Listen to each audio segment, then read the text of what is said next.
My name's Ken Culver. I'm a physician and the Director of Research and Clinical Affairs for ALK-positive. ALK-positive is a patient organization founded by patients, led by patients, funded by patients to try to get a cure for ALK-positive lung cancer. You may or may not know ALK-positive lung cancer is about 5% of all lung cancers, of non-small cell lung cancers. And it occurs primarily in people who are never smokers, young, half of them are less than age 50. There's a propensity for brain metastases, with about 30% having brain metastases at diagnosis. These are the kind of people, when you meet them, they'll say, I was the last person you thought who would ever get lung cancer. Fortunately, due to work with scientists around the world and with pharmaceutical companies, we have a number of effective tyrosine kinase inhibitors for our patient population. And the median survival now is about 7 years.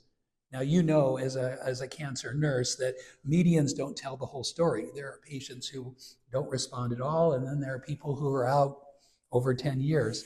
Our goal is to find a cure, and we know that TKIs are a really important step forward to control the disease, and now we want to add other combination therapies along with it to be able to eradicate the persister cells and eliminate the cancer once and for all.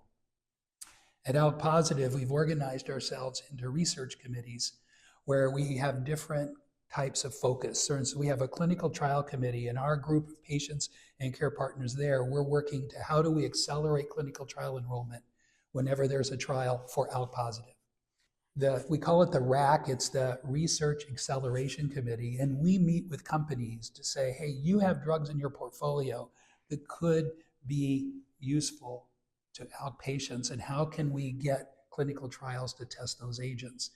In 2024, we met with 93 companies and universities, many of those multiple times and many still ongoing, to try to increase the number of clinical trials for ALK patients around the world, not just in the United States. The response to our patient advocacy in those areas has been really positive because we want to tell them three things. We want to say there's an unmet need. Just because people live a median of 7 years doesn't mean that their unmet need is solved. Second of all, we want them to know that there's money to be made. These are companies. These companies need to make money to survive, and we give them a business case. And three, we try to give a scientific case so that there's a good scientific rationale. We don't want to put our patients at risk for therapies just in a random way. We want to do it based on a data-driven selection so that patients that are in your clinic, that are in our organization, are given the opportunity to choose amongst a panel of clinical trials to find one that fits for them.